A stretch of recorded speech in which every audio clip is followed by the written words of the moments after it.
I can't even believe I have to fucking do this. Alright, here it comes. Before I get into this episode, I'm going to make a statement. Some will call it virtue signaling, some will call me an SJW or a social justice warrior. That's fine. You can call me whatever you want, or that singles me out as, one of your personal enemies or what have you. I really don't care. But god damn it, I'm a straight white male in his early 30s who has thousands of listeners, all of whom that I love, appreciate, and respect. But I would be remiss if I said that I had no idea what white privilege was. When I was younger, I wrote a bad check, knowingly. I never kept my theft charge a secret to all of you. If that makes me an enemy to you, then I apologize that I offended you, and I wish you the best.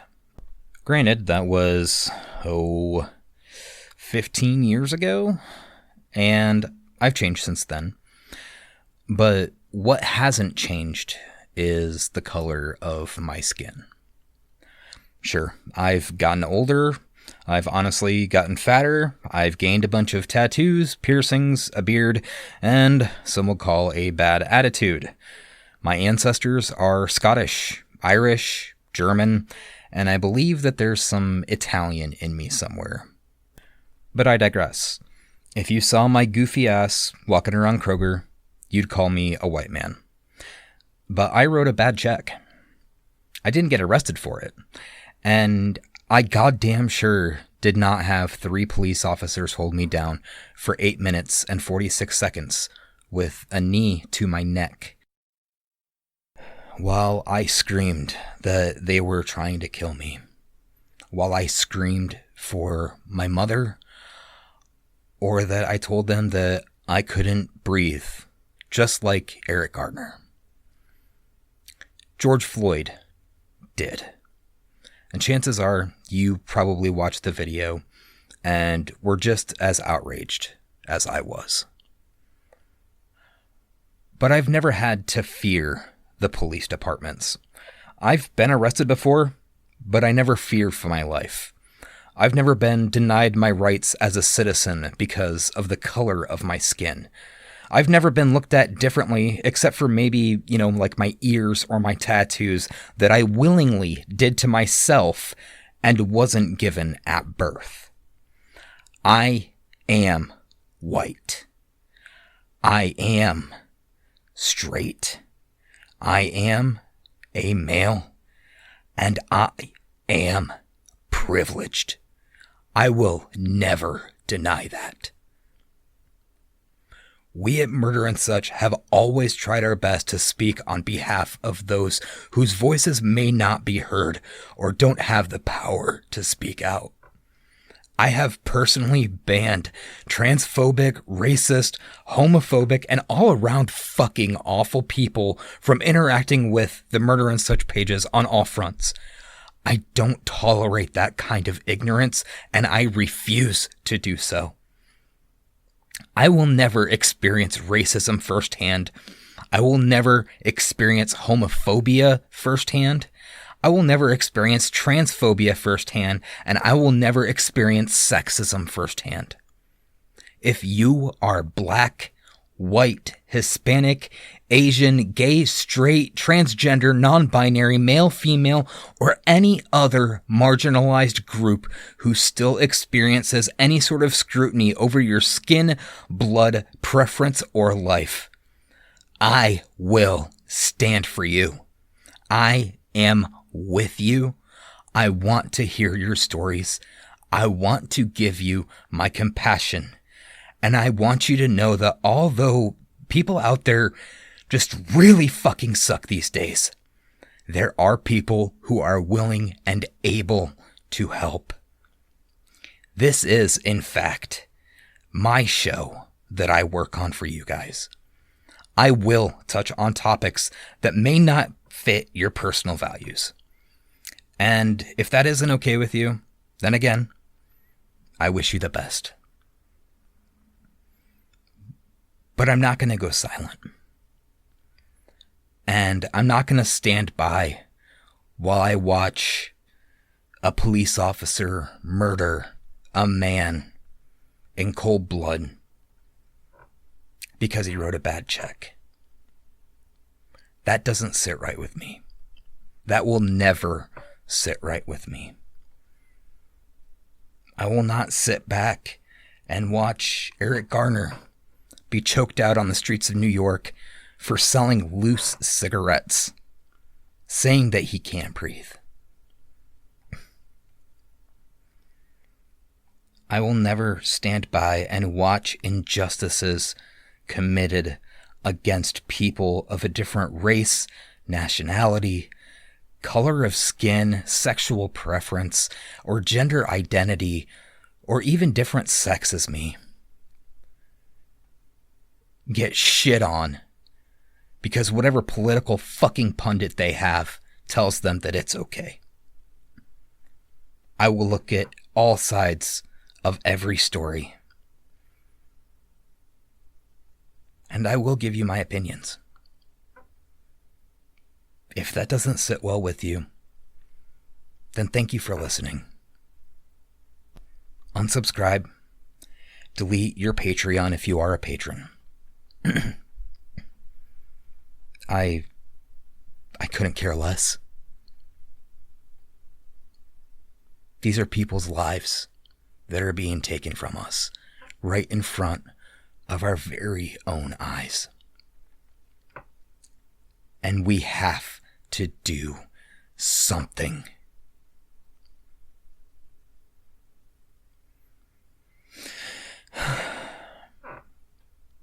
But as fucking always, my name is Hunter, and you're listening to Murder and Such. I want to wish everybody a happy Pride Month, even though it seems that it's nothing but cloudy skies overhead. And as the owner and your host of Murder and Such, I proudly say, Black Lives Matter. And this episode, as I've mentioned before on the show, is local to the Dayton area. This involves a black man being singled out as a target in the middle of Walmart. This includes somebody calling in a police report of somebody with a gun that obviously didn't know what the fuck they were doing. This involves the death of a 22-year-old man who picked up a BB gun off a Walmart shelf and was killed for it. Here's the SJW part where I protested on behalf of this man. This is episode 64. John Crawford III. And that second beep that you heard is 8 minutes and 46 seconds. Try not being able to breathe for that long. Here's the episode.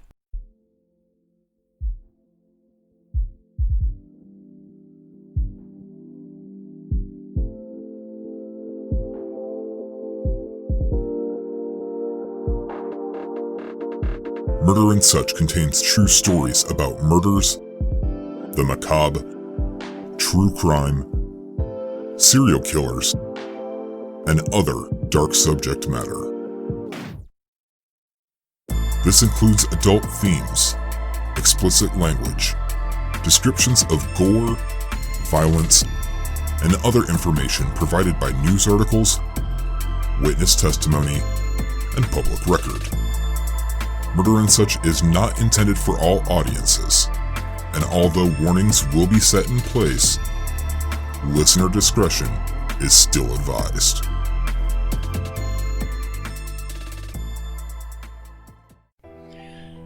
So, if you're still here, I thank you, and I welcome you back to Murder and Such.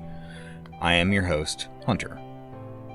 For Patreon shoutouts, I would love to thank my new patron, Ryan Cleveland, for jumping on the Patreon page and help fund the back end of the show. So thank you very much, Ryan.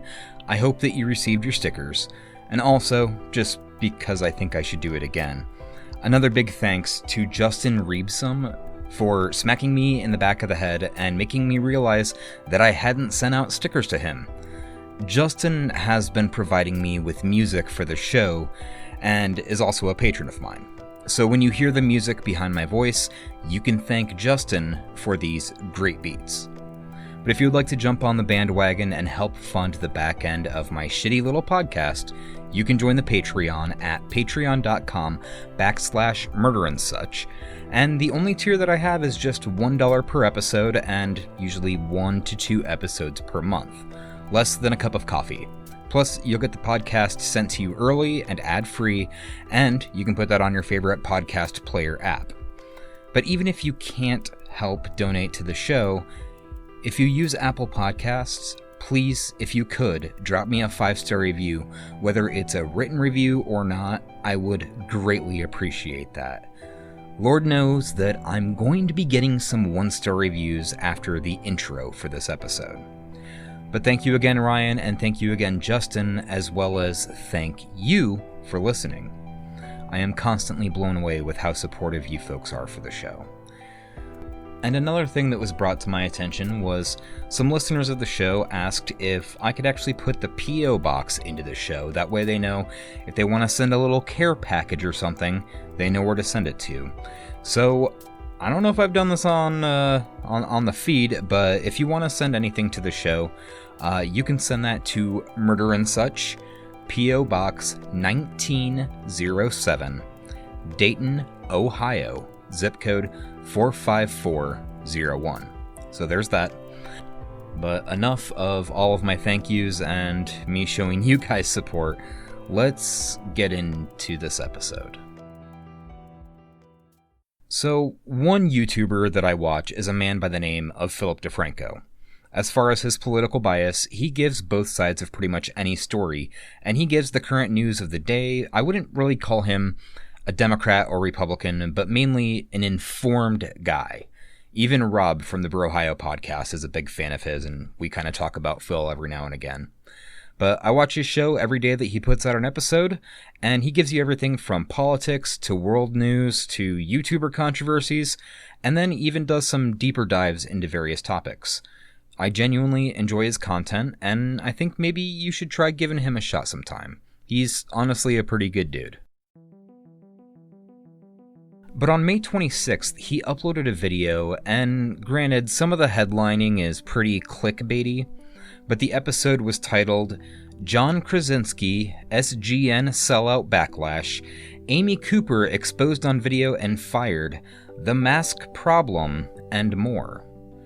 Now, the part of that video that I want to focus on is the Amy Cooper part. And if you're not familiar with the Amy Cooper situation, the prior day, being on Monday, May 25th, a lot of traction picked up around a video that was circulating around the internet. This video was actually shot in a part of Central Park in New York called The Ramble. A sign that's posted within the Ramble on behalf of the Central Park Conservancy states, quote, "This ecosystem is a protected area and is home to many animals, birds, and plants. The Ramble is also one of the top birdwatching locations in the United States," end quote. Now, the video in question was posted by a birdwatcher named Christian Cooper, and also, this is relevant, he's African American. But you can probably guess why he's in the Ramble. But what's also posted on that sign is kind of like a set of rules. So the sign goes on to say, quote, "As you enjoy your walk, please remember, dogs must be leashed at all times.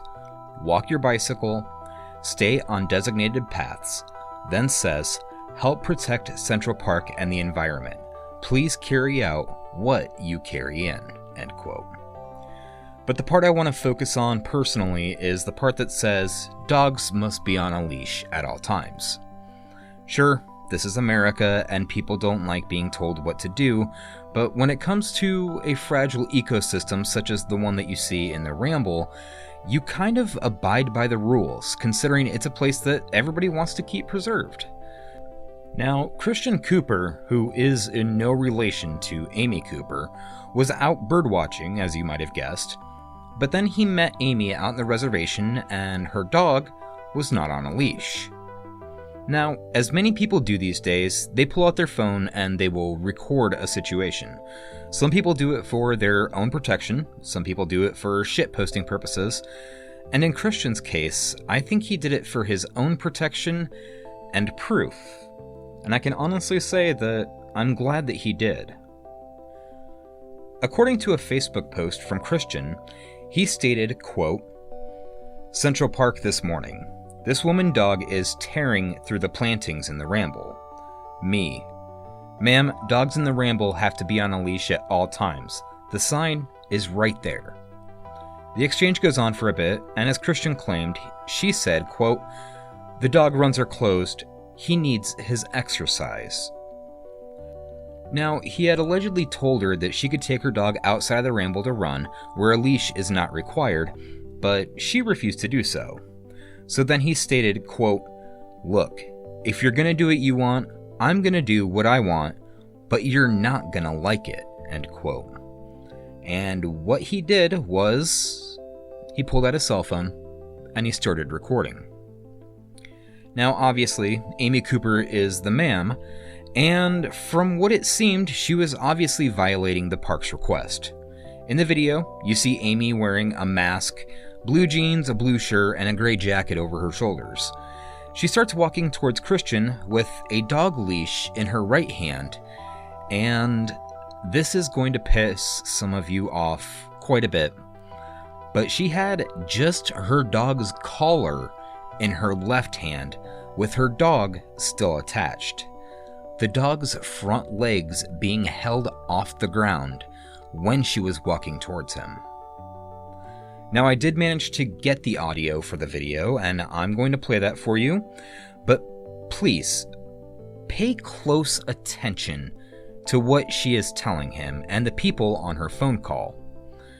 And also, when you hear a yelp, that is her Cocker Spaniel, after 52 seconds of her holding it up by its throat via collar. Here's the clip. You have been warned. Would you please stop? Sir, I'm asking you to stop. Please don't come close to me. Sir, I'm asking you to stop recording me. Please don't come close to me. Please take your phone off. Please don't come close to And me. I'm taking pictures and calling the cops. Please call the cops. Please call the cops. I'm going to tell them there's an African-American man threatening my life. Please tell them whatever you like. Excuse me?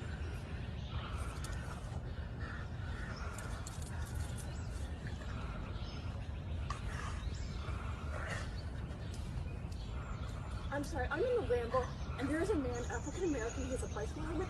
He is recording me and threatening me and my dog. There is an African-American man, I am in Central Park.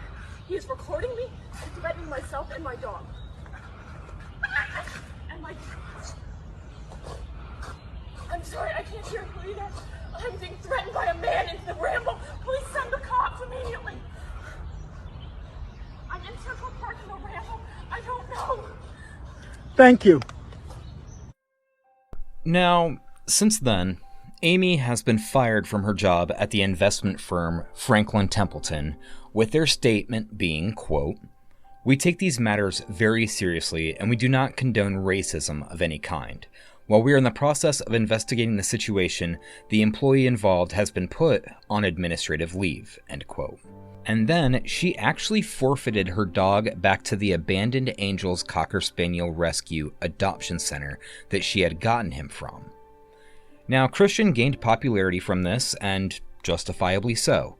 This cell phone video quite possibly might have saved his life, to be completely honest. He told CNN when they asked him why he started recording the incident, he had stated, quote, "I'm not going to participate in my own dehumanization. I'm not going to feed into this.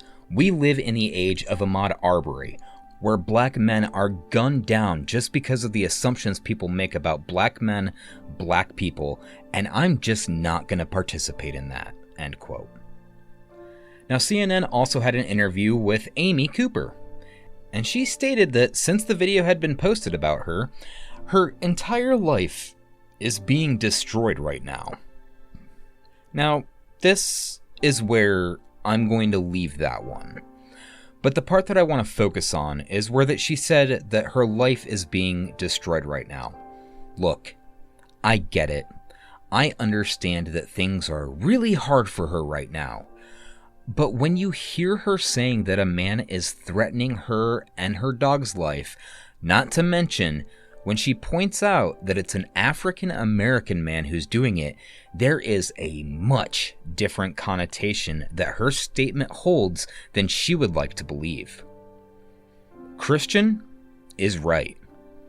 We live in a time of brutality, still, after the civil rights movement to this very fucking day.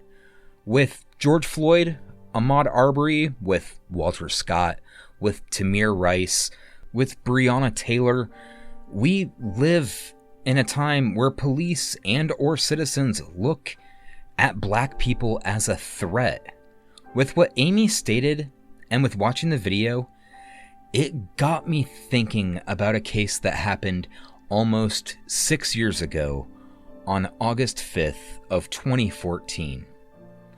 And this case also started out with a man making a phone call, obviously lying to the police, which claimed the life of a 22-year-old black man by the name of John Crawford III, and actually led to the heart attack of another woman inside of that very Walmart store.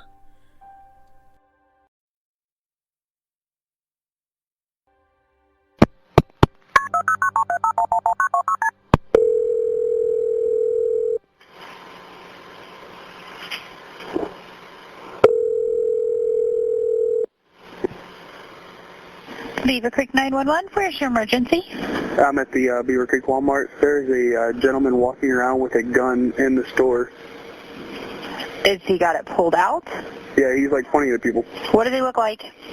He's a black male, probably about 6 foot tall. This is the voice of a man by the name of Ronald Ritchie, calling into the Beavercreek Police Department. The audio will be played in its entirety, but I'm warning you, it is a very rough listen. I will interrupt with talking points, as there is a video that has been synced with the surveillance footage of John Crawford and the phone call itself. The first part I'm going to talk about is where Ronald had just told the dispatch that he was African American, and he's pointing the gun at people. You can watch the video for itself. He did not point the gun at anybody in that store. Okay. What's he wearing? Blue shirt, blue pants. Where's he at now? He's over in the pets. Now, a little bit about Ohio. Ohio is what we call an open carry state. Unless there is a sign posted in a store that says you cannot bring a firearm on the premises, you have the right to bring a rifle into an establishment. As long as it's attached to you, you can walk into a Kroger with a 9mm holstered on your hip. You can even go to the state capitol during the COVID-19 lockdowns and protest on the governor's doorstep with an AR-15 on your person. What John Crawford was doing was his constitutional right, but the issue is that he did not have a rifle, or what some people might call an assault weapon.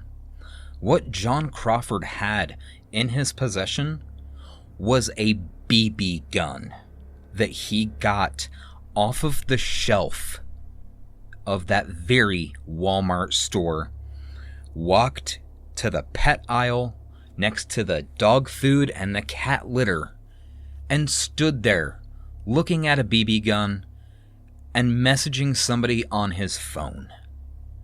John Crawford was just minding his own business. Can I have your name, please? My name is Ronald Ritchie. Ronald? Yes, he's like loading it right now. All right, Mr. Ritchie, hold on 1 second, okay? Not a problem. You can watch the video for yourself. I will link it in the description of this episode. John Crawford was not loading a gun. Sure, he was looking at it, he was holding it, turning it side to side, pointing it straight at the ground.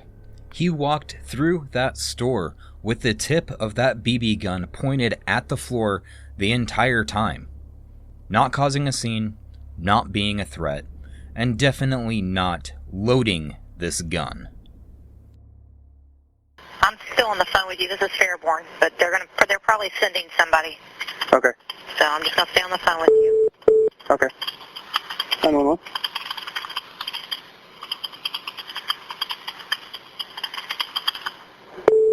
What's he doing now?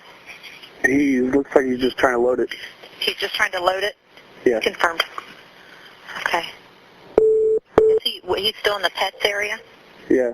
Okay. What's he loading it with? Do you see? I have no idea. I'm not getting that close to Okay, him. that's fine.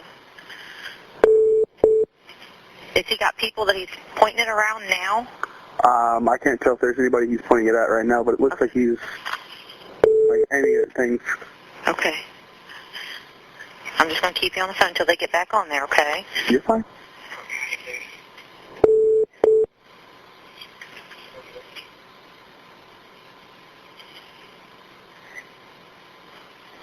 We have to hear if he's...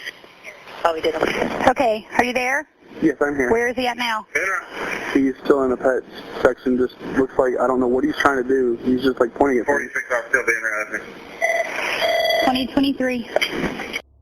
It's at this point in the video that John Crawford pulls out a cell phone from his pocket in his left hand and puts the phone up to his ear. The gun is pointed directly at the floor. So why Ronald is telling them that he's pointing it at people is completely fucking beyond me. This is Fairborn. I'm still on that line. Do you guys need any help? Pointing into people. Affirmative 90. He's in the pet section. Beavercreek? Yes. It's Fairborn. Do you guys need any help that way? Not yet. Okay. Thank you. Staying on the line. I let my sergeant know just in case. Thank you. You're welcome. Uh-huh. Okay, sir, tell me what's going on now. I don't know what he's just like looking around, waving it back and forth. Okay. Sir, what type of gun is it? Is it a shotgun or is it a handgun? It looks like a rifle. What color is it? Black. The black white rifle? Yeah. All right, you said you saw him load it? He looks like he was trying to load it. I don't know. Affirmative. I have a gentleman who's watching him, says he's waving it around, believes it's a rifle, believes he just put some bullets inside. You have to try to put yourself in the mind of the dispatcher. She's going off of whatever information that Ronald Ritchie is giving them. All they know is there is a black man with a rifle waving this thing around at people, and there are bullets inside of it. So put yourself in that kind of mindset. You have a Walmart in a very large town. Dayton is pretty big. Even Beavercreek is considerable.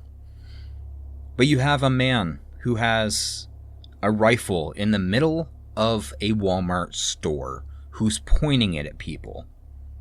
So you have to almost trust what the caller is telling you is, in fact, the real story.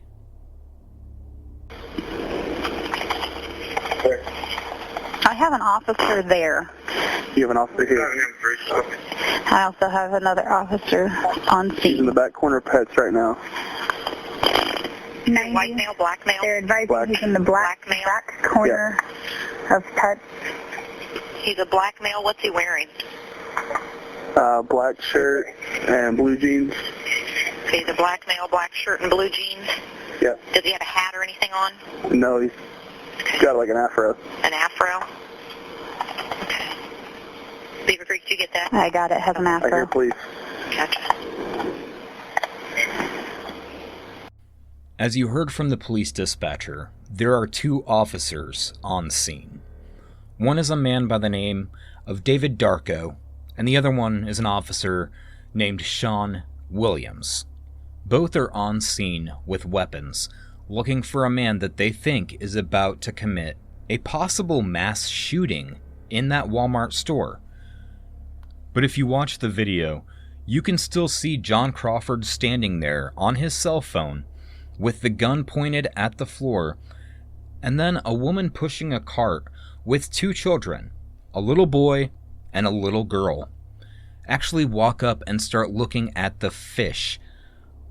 I would say maybe 50 feet from John Crawford, and then proceed to walk away as if he wasn't a threat. What's your name again, sir? My name is Ronald Ritchie. He just pointed at like 2 children. Okay, I do have officers there, so stay on the line with me, okay? Not a problem. 9637. I'm at the point where I'm almost begging you to watch the video, because John never pointed that BB gun at those 2 children. He didn't point it at anybody. Why would he say this to the dispatchers? Why would he knowingly lie to them? The woman and her 2 kids just kind of back up and go into the lawn and garden area, go through the automatic double doors that you can see in the video. 2025.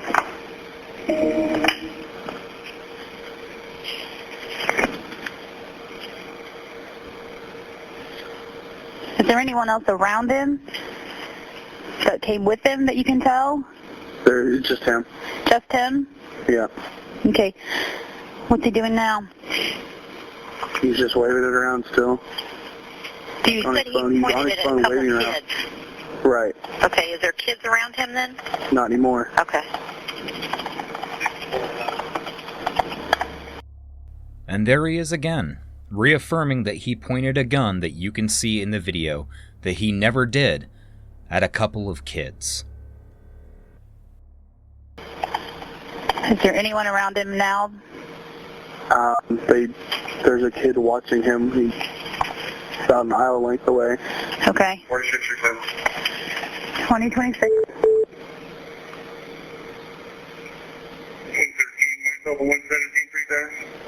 2026.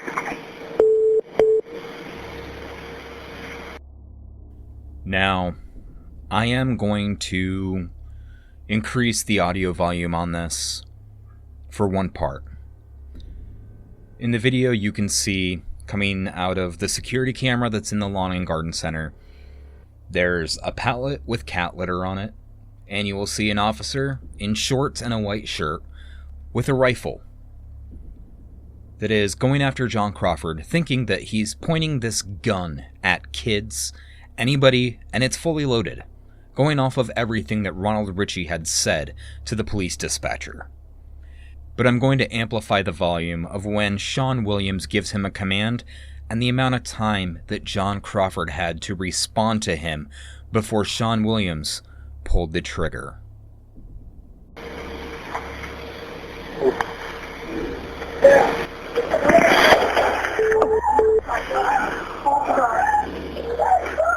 Sir, what's going on? That was 0.9 seconds that John Crawford had to respond before the officers fired upon him, thinking that he could potentially be a mass shooter. I will note that he was on the phone. I don't know about you, but if I'm on the phone, sometimes I'm a little oblivious to my surroundings. There's a reason why we have hands-free laws when it comes to driving a car and being on the phone at the same time. The extra gut-wrenching part about this was John Crawford was on the phone with his mother. and she just heard her son get shot over the phone. Gunshots in the store. Hey, what's your corner of the store? Police officers are here. They're on the scene. All right. I just had any shots fired. Start an ambulance. You're clear, 2027. Sir, I'm going to stay on the phone with you, okay? Yeah. The only contact, 47. Okay. You went in. All right. Who's down? Officers coming toward me. Okay. Well, I don't know. 76, you're clear, 2027. Okay. Sir, I'm going to put you... Now, one part about this case that had me particularly disturbed was the response on social media about this incident. There's a local news station called WHIO who was reporting it, and then after the surveillance footage was released, they said that John Crawford went back for the gun. I don't know about you, but a lot of us have the fight or flight mechanism. Even though it was a BB gun, he has just been shot. He doesn't hit the ground right away, but he kind of makes a U-turn after dropping the gun, and then he falls to the ground again. He went back for the BB gun, but it was, in fact, a fucking BB gun. That's not going to do a lot of damage. He's running. Are you kidding me? Is he running? Where's he going? He's down. Never mind. He's down? Yeah, I heard he's running. You're clear, 2027. All right, sir. I'm going to put you on hold 1 second, okay? You're fine. You're fine. At that point, with Ronald Ritchie, there's no way that John Crawford could have been running, because he was now down on the ground, surrounded by police officers, bleeding out, and told his mom over the phone, "They just shot me, Mama. I'm gonna die." In an interview with WYSO, his mother, Tressa Sherrod, had said, "Still no response from him, but I can hear him gargling, like blood. You know that noise? I hear that on the other end."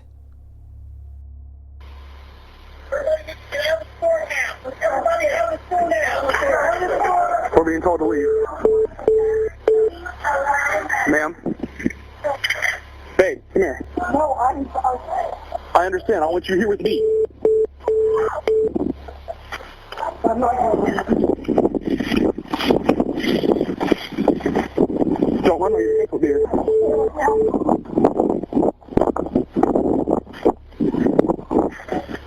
Turn.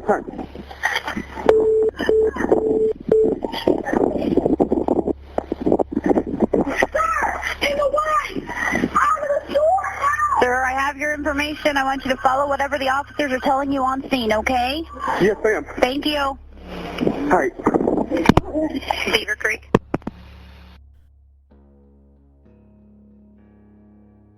John Crawford was shot twice, center mass, and transported to the Miami Valley Hospital. He would be pronounced dead later that evening. Another person also died at the scene that night, and that was a woman by the name of Angela Williams, who was 37, and she died of a heart attack while trying to flee the store.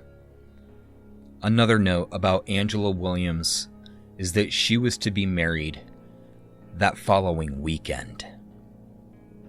So we have this man by the name of Ronald Ritchie who called in a fabricated story in which he actually later recanted a statement to a news organization stating that, quote, "At no point did he shoulder the rifle and point it at somebody," end quote.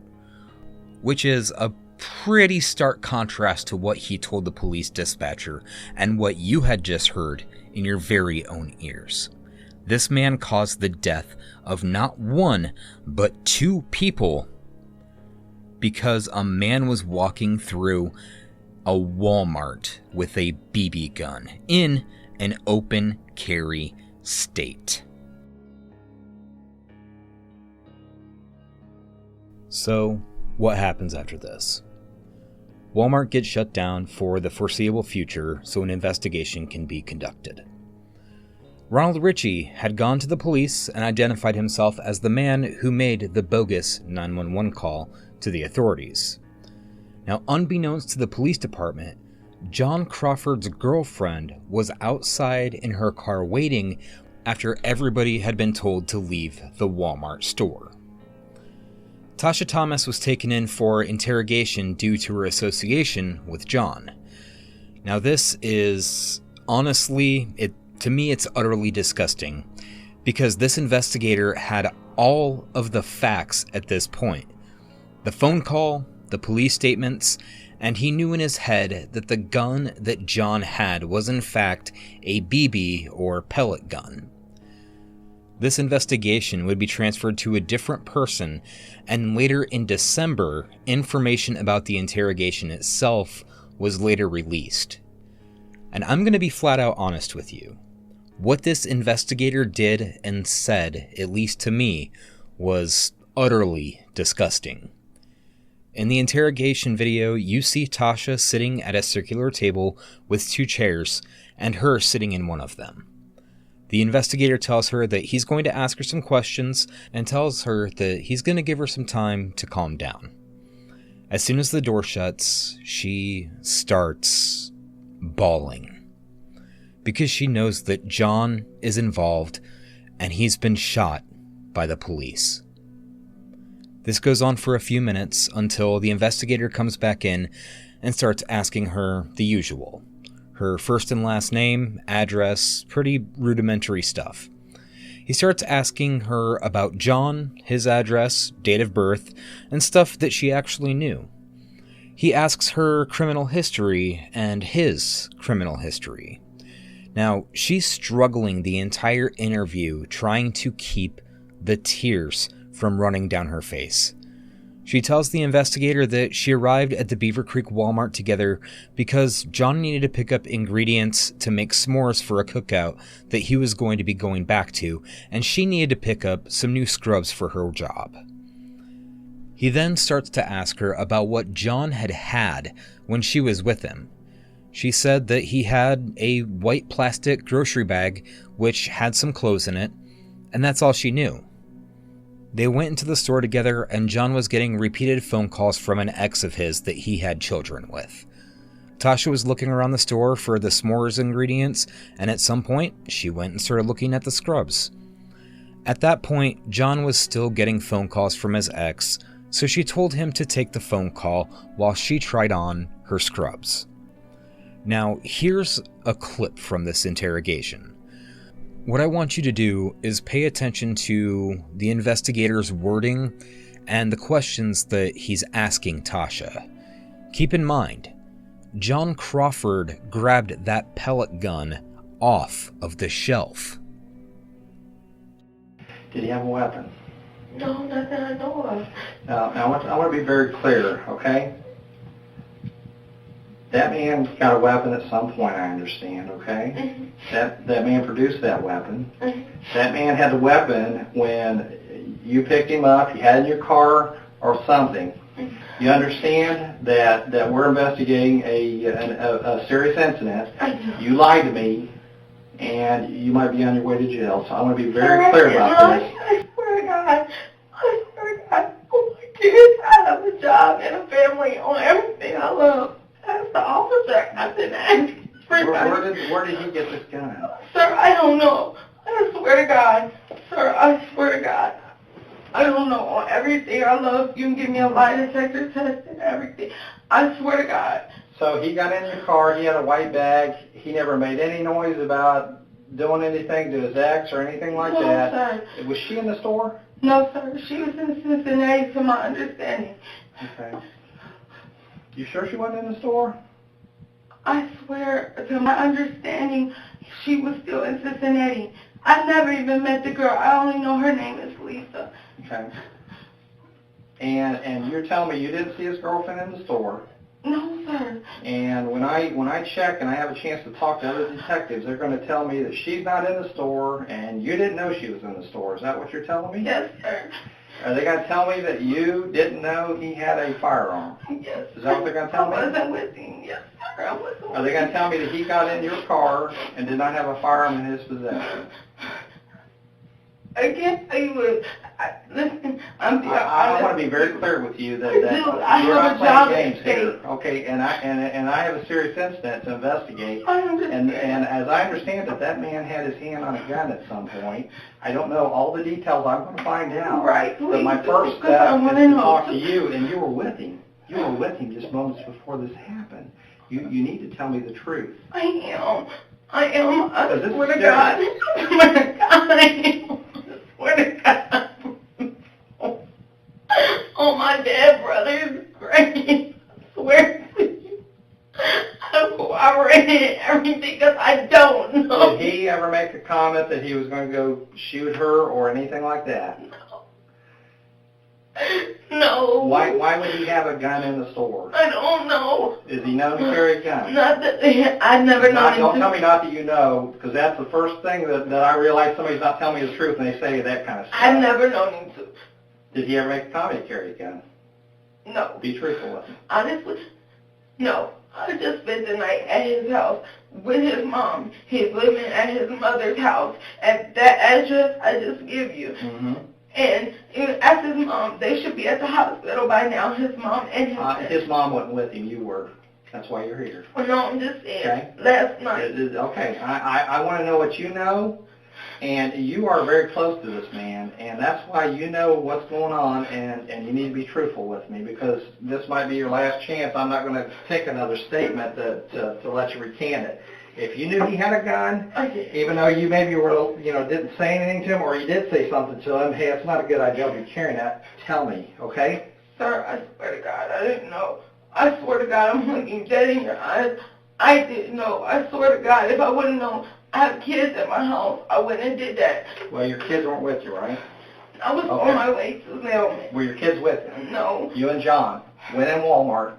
At some point, as I understand it, John produced a gun. You were with him just moments before that, weren't you? I understand that, yes, sir. Okay, tell me where you got the gun from. Sir, I don't know. I honestly don't know. And the truth is, you knew at some point he did carry a gun, isn't it? Isn't it true? Sir. No, sir, I didn't know. I swear I didn't know. Tasha, I'm having trouble with this. Just try and put yourself in her shoes for a moment. She goes into the Walmart with her boyfriend. He's getting a phone call from his ex. You tell him to take it. You're looking for work clothes, then you're escorted out along with every other patron inside of Walmart. You start asking people where your boyfriend is. Then the police come and ask you a few questions. They ask you what your boyfriend was wearing. They put you in the back of a squad car. This investigator is repeatedly badgering you, asking you where your boyfriend got this gun from, and keep in mind, if you're lying to him, you're gonna get it. Here is another clip I'm gonna play for you, and this honestly infuriates the hell out of me. So that's the problem I'm having, Tasha. So did he go? Did he go to your car and get a gun? I don't know. Did he mention having a gun in that white bag? No, sir. Did he have a coat on? No, sir. Okay, it's kind of hot, so he probably didn't have a coat on. Right. Did he ever mention I'm going to shoot that bitch or something like that? The Lisa. No, sir. Your statement to me is you didn't know he had a gun. Is that what you're telling me? Yes, sir. Yes, sir. It's been my experience that later on when people that should know that, that sometimes it'll come out that it's something else. But I'll write it down for you if that's what you're telling me. But you'll take a polygraph with me? Yes. Okay. That might be right necessary. now. I don't need to do it right now. I mean, I'm just saying. Are you under the influence of anything? No. You been drinking? No. Drugs? No. See, I know your eyes are kind of messed up looking, and you seem a little lethargic at times, but I don't know if it's because you're upset or not. I just want to make sure what's going on. The only medicine I took today was my medicine early this morning, and it's called Atipex. and I haven't took anything since. You got a prescription for that? Yes, sir. Okay. I'm going to get a statement form from you, for you. And I want you to kind of document what happened about you picking him up and what time and where, just kind of what we talked about. I'll give you a few pages and I'll leave you for a couple minutes to collect your thoughts. And if your statement to me, listen to me, if your statement to me is you didn't know you had a gun, and that's the truth, that's what I want you to put down. Yes, But I'm going to be very clear that later on, if I find out otherwise, you could have a problem. So tell me now if you're not telling me the truth. I'm telling you the truth. I'm telling you the truth. Did he go in that Walmart to cause anybody harm? I did not know of, sir. I'm telling you the truth. Did he make that kind of comment? No, sir. No, sir. Well, your statement to me should have been, not that I know of it, should have been, no, we went in to buy s'mores. It shouldn't. So why, that concerns me a little bit too. Did he know his ex-wife was in the store? Was she in there? I don't know. You sure about that?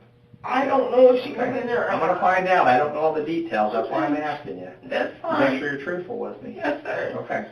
Let me get that statement form. I'll let you calm down a minute, get started on that. If I have a few more questions, I'm going to come back in, but I'm going to give you a couple minutes alone. You okay then? Okay. Can you walk me to the restroom? I need. Yeah. We can go. Just leave your purse here. Okay. Nobody will bother it here.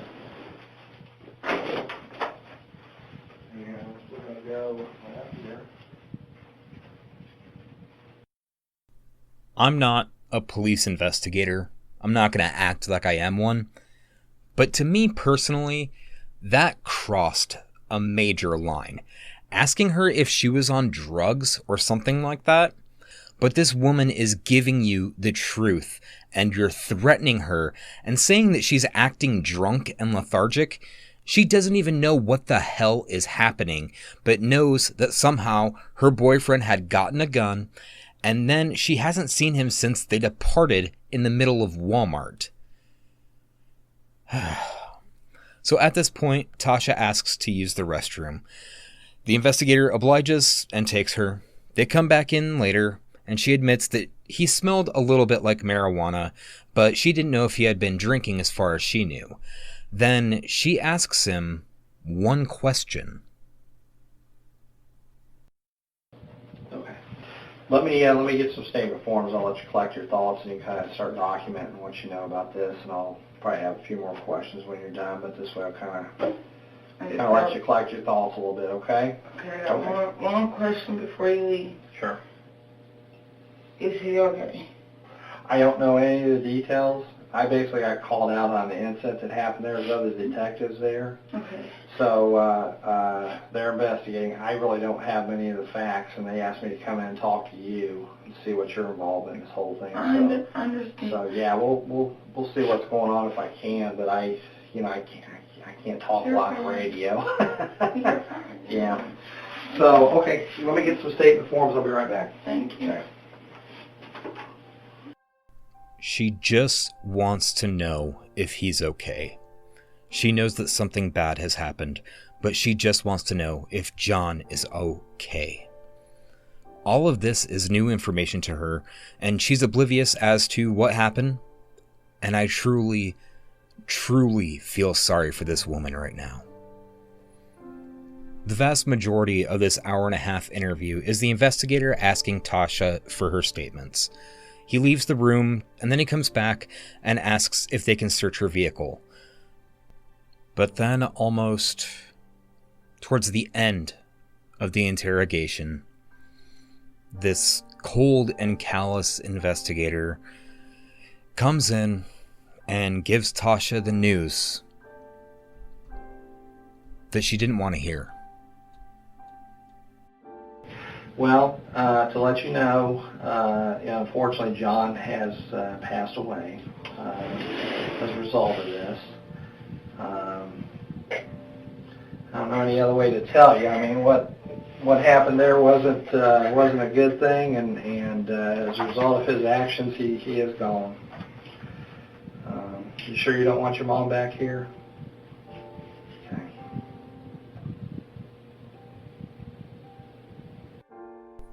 That's all that I'm going to play from that interrogation video. The officer said nothing about the pellet gun and hinted towards her being drunk or on drugs. Then the same officer tells her that her boyfriend is now dead, and I quote, as a result of his own actions. That investigator was later taken off of the case because how he handled his conduct and because of his questioning that he had given her when he already had the information in his hand at that point. I don't know what he was trying to get from her. Her to confess that he had a gun because he didn't. But the as a result of his own actions is a pretty fucking harsh way to tell someone that their boyfriend is now dead.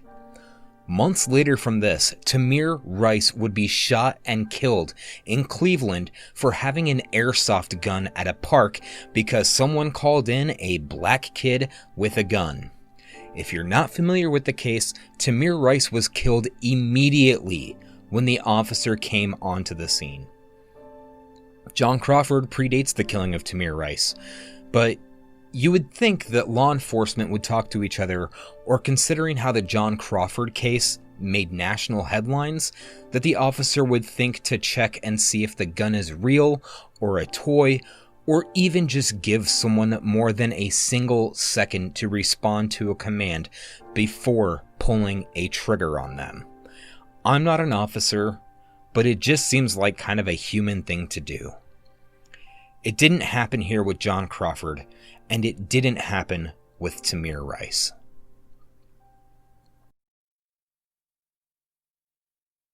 Now, Ronald Ritchie was also brought in for questioning the next day.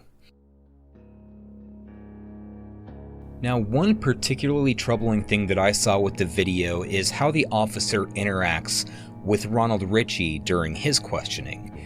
They have a few jokes, they have a laptop with surveillance footage on display, and I'm not going to mince words, but Ronald doesn't seem like he would be the smartest guy in any room. He's in the room with the officer wearing plaid pajama pants and a black sleeveless shirt.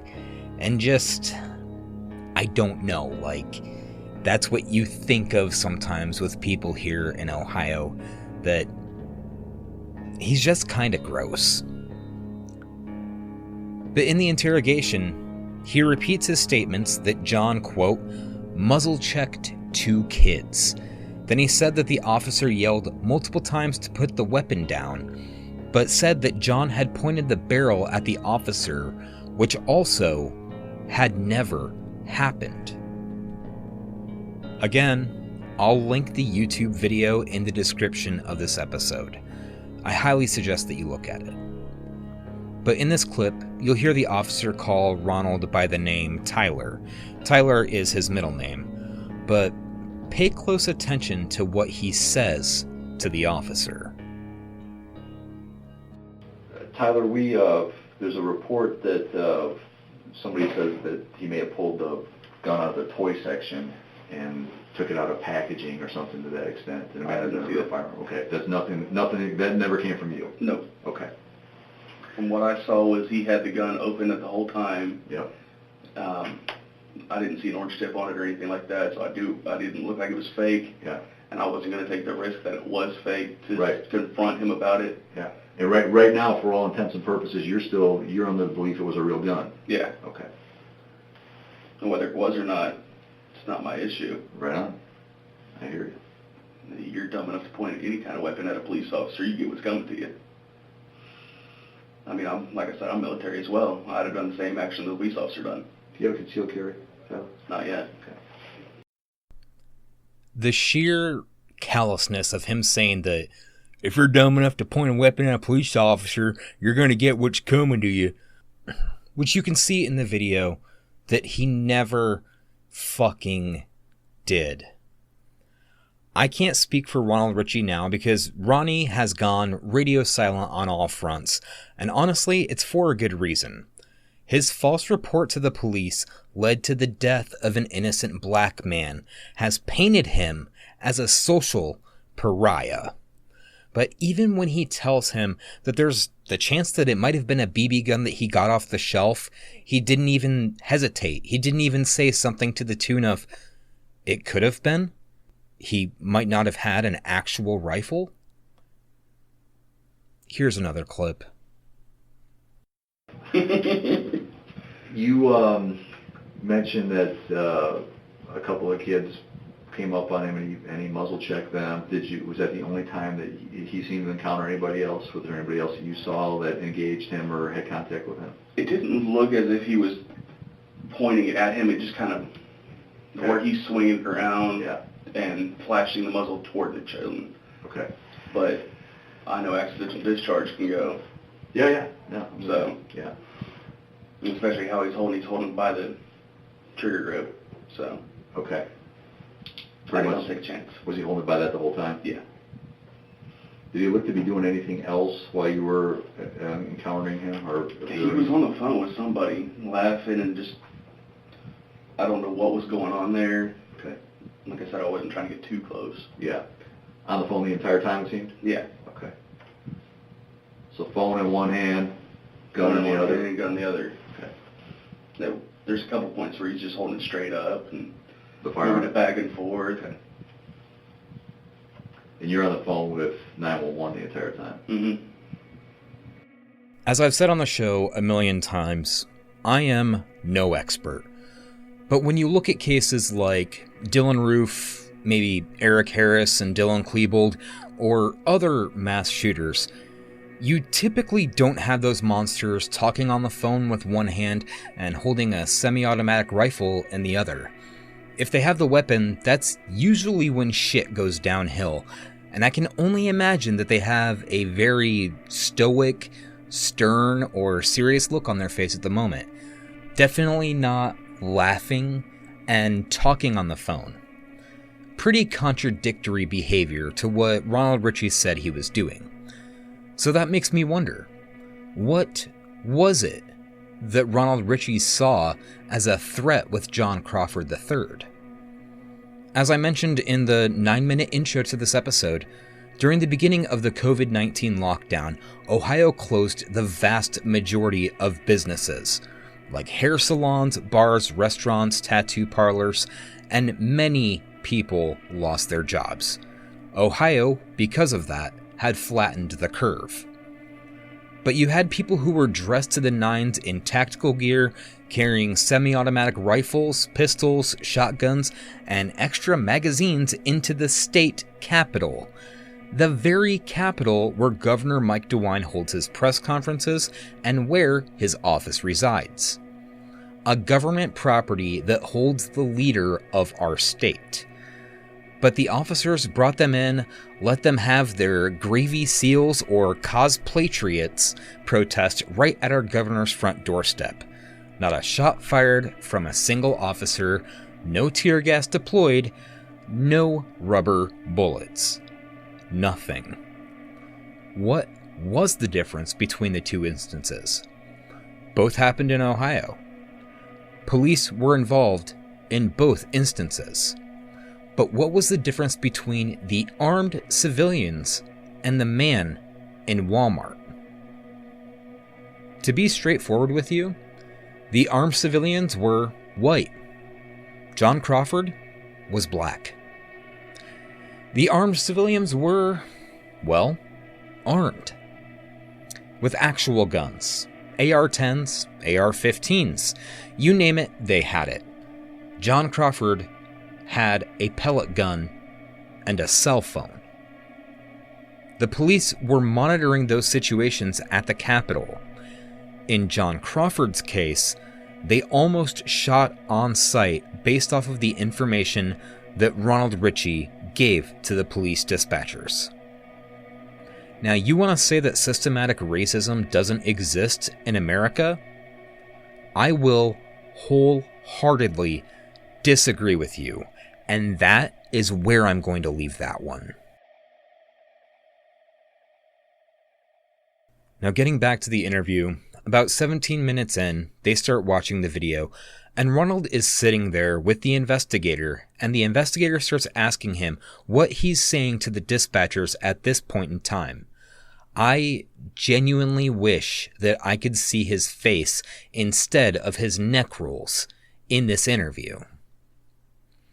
Now, when you skip ahead to about 23 minutes into the interview, there comes a part in the 911 call where you heard Ronald say that he pointed the gun at two children. When you see the audio synced with the video, he said it right when the mother, daughter, and son are looking at the fish tanks. Now the investigator starts asking him some questions for what he's actually seeing on the video at that point in time. Here's that clip. Now that person just looked right out, and there's the 2 children right there.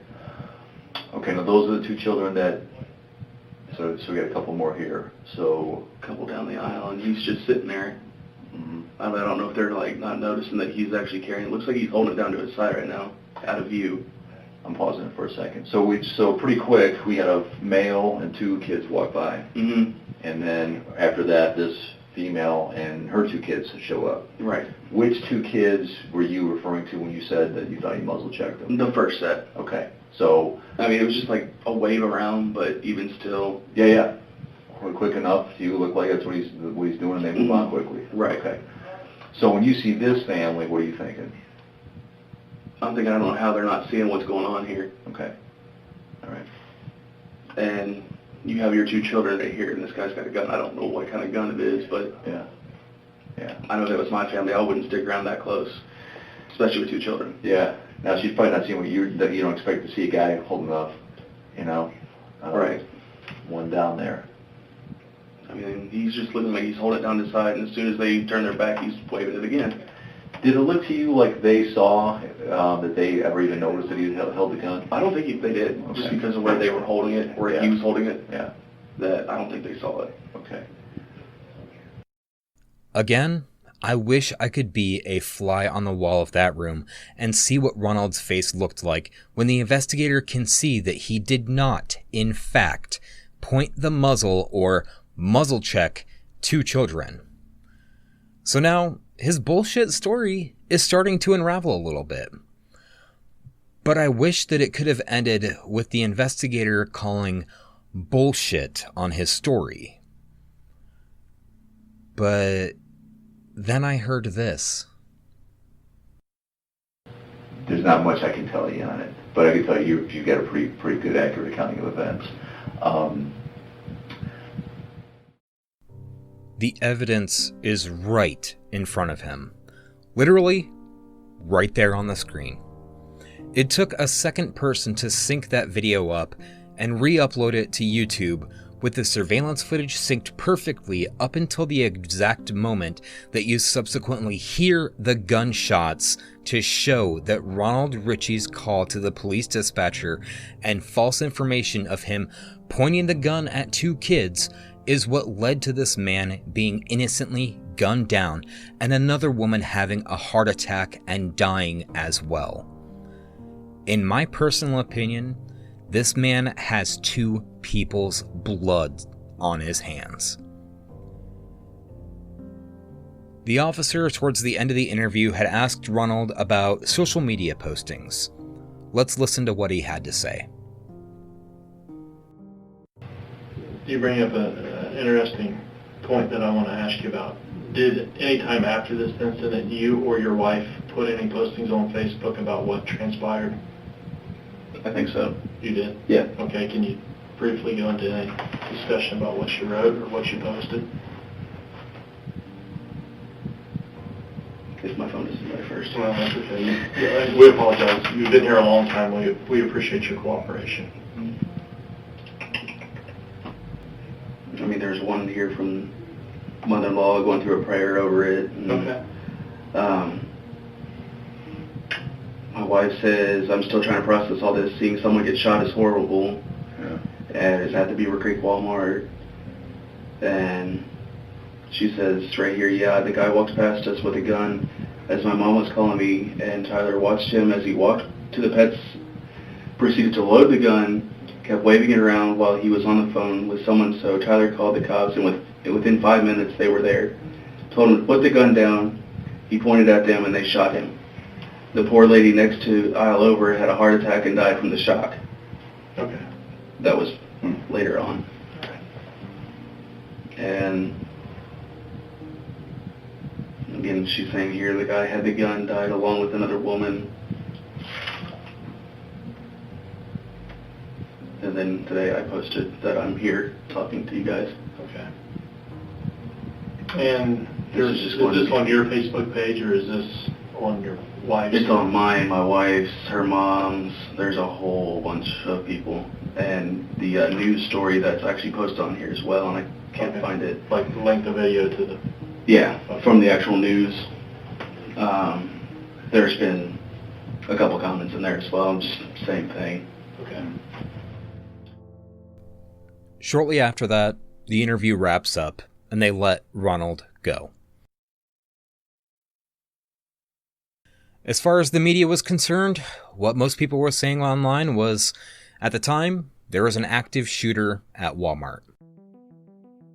I remember seeing all sorts of posts about it being a white guy with a gun, or a black guy with a gun, or that he killed 5 people, or this, that, and the other. The media was in a literal circus, trying to post whatever they could, just to get that clickbaity ad revenue. Now, as I've stated on the show before, WHIO is a local news station, and they kinda suck. Just my personal opinion, but when it comes to journalistic integrity, they're probably one of the worst ones in the Dayton area. They've posted a lot of false information, including on that day when they said that the shooter had killed another woman, when that woman, Angela Williams, had actually died from a heart attack. Now, people generally don't hold back when spouting their racial bias when it comes to WHIO's Facebook page. The vast majority of them were in support of killing John Crawford, who, if he had an actual gun, was literally doing nothing wrong. It was after this incident that they actually put a sign on Walmart banning weapons on the premises.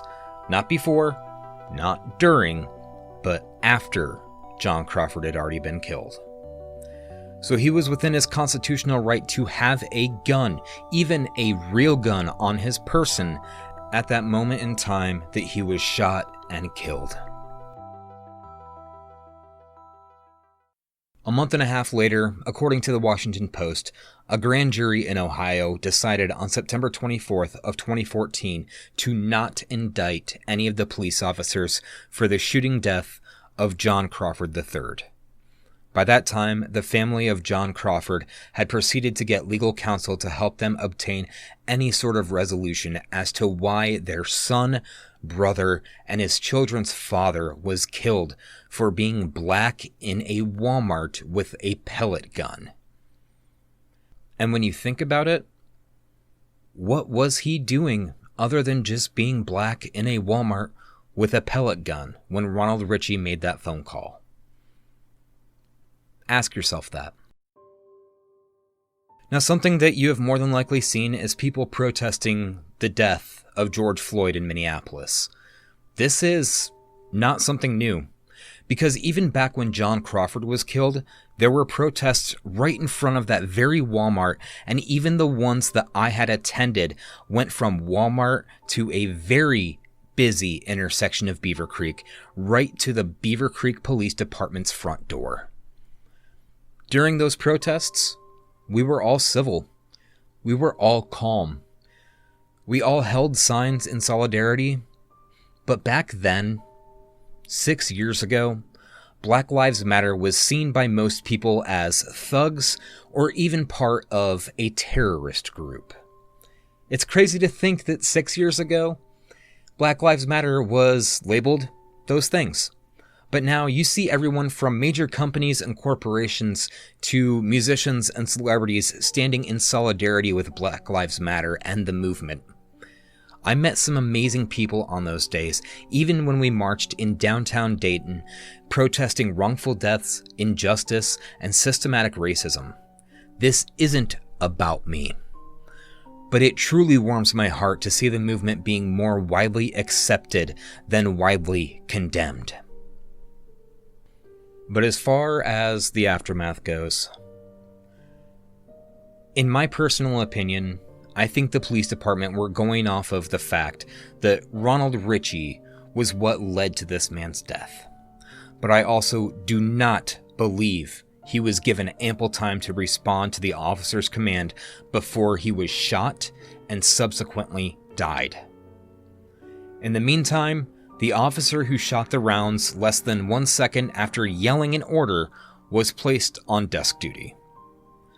The Justice Department was called in to do an independent report, but even after their investigation, they also declined to charge the officers with any wrongdoing.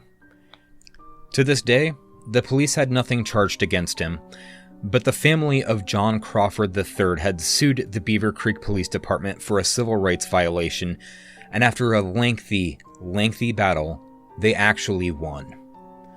It's not going to bring back their son, which I'm sure they would want more than any amount of money in the world. Officer Sean Williams is still on the Beavercreek Police Department to this day. Now, the thing that really gets me up in arms personally is Ronald Ritchie. This man had stated in an interview that he was a part of the U.S. Marine Corps for 2 years, and in an article published on April 18th of 2016 by the Dayton Daily News, it stated that there would be no charges filed in the Fairborn Municipal Court against the man whose 911 call led to the fatal shooting of John Crawford III for being black in a Walmart. In a quote from the special prosecuting attorney that was appointed by the Fairborn Court stated that, quote, "I don't find any evidence that Mr. Ritchie knew of any of the information he was providing was false." He went on to say, quote, "The original 911 call from Mr. Ritchie was basically, I'm at the Beavercreek Walmart and there is a man walking around with a gun in the store. The remainder of his conversation was mostly answers and responses to the questions from the dispatcher." End quote. You heard the audio. If you watch the video, although it does include an innocent man being gunned down, you will see that what Ronald Ritchie was saying was completely fabricated. I would have loved to see Ronald Ritchie face charges, but the only charges they would have been able to get him on would have been a charge of making a false alarm, which is a first-degree misdemeanor, and that is punishable by a maximum of 6 months in jail and a $1,000 fine. Hardly enough to pay the piper for a 22-year-old man being killed. Not even close. Another thing to this story is Tasha Thompson. Months later, Tasha Thompson was involved in a car accident along with her friend Frederick Bailey on New Year's Eve of 2014, and was ejected from the vehicle and died as a result of her injuries. It does kind of sound a little suspicious to me, but the report had stated that she was in a gray Pontiac with Frederick behind the wheel, and the car was going somewhere between 90 to 110 miles per hour that went directly into a pole. A witness on the scene had said that they had not seen an attempt to maneuver the vehicle away from the pole at any time. No other information about that accident is available. For Angela Williams, she didn't expect to walk into the Beavercreek Walmart that day and not expect to walk out on her own accord. Angela Williams, because of Ronald Ritchie, is a victim in this case. For John Crawford III, he didn't expect to walk into the Beavercreek Walmart on that day and be gunned down because of a false police report. He didn't expect to have his name on countless lists, t-shirts, and billboards along with the names of other innocent black men who were gunned down for no reason.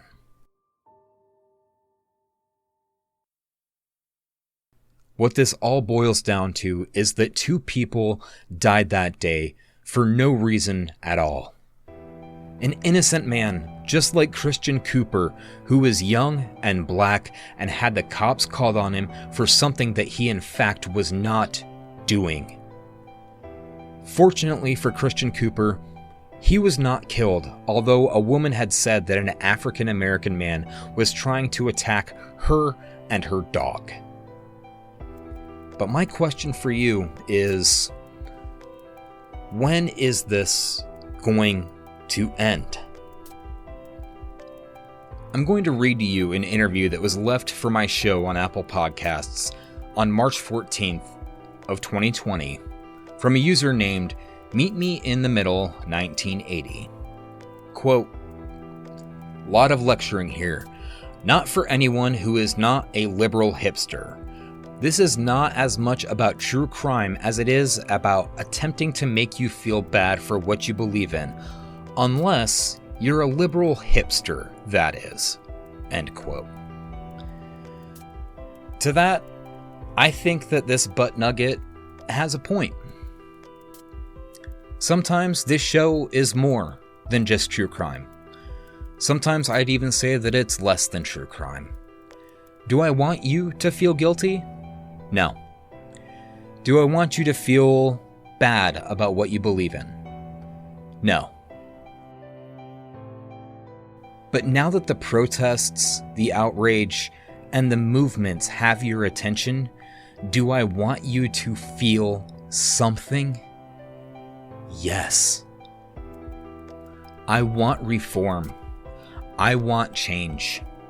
I don't want another George Floyd, Breonna Taylor, Ahmaud Arbery, Tamir Rice, Levante Biggs, Richard Perkins, Eric Garner, Sandra Bland, Brian Keith Day, Eric Reason, Algeria Woods, Aaron Bailey, Bottom Jean, Stephon Clark, Freddie Gray, Tanisha Anderson, Philando Castile, or any other unarmed innocent black person killed by police.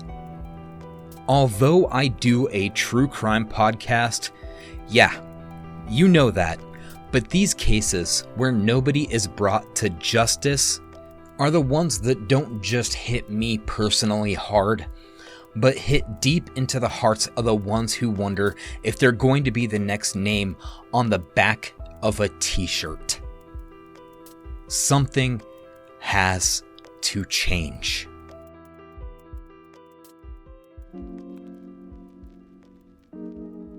This is where I'm going to leave this episode.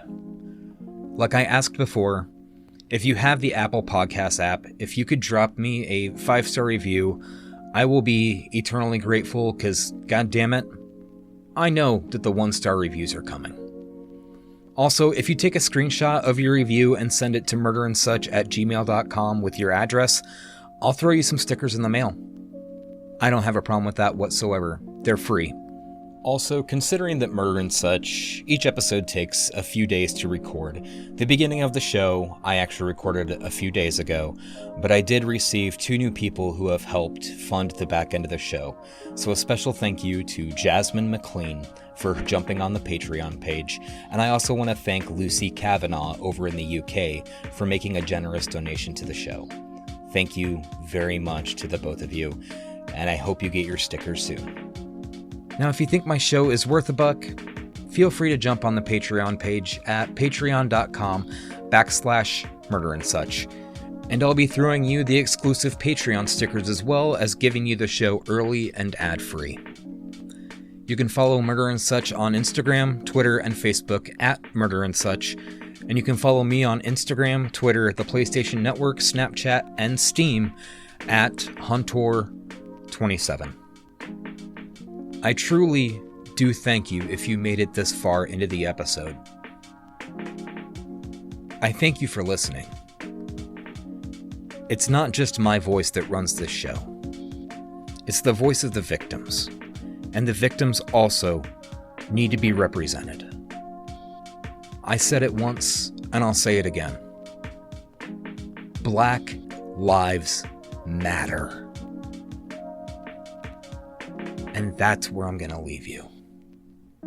I'll talk to you soon. And also, wash your fucking hands as well. We're still in the middle of a goddamn pandemic. I love you, and take care.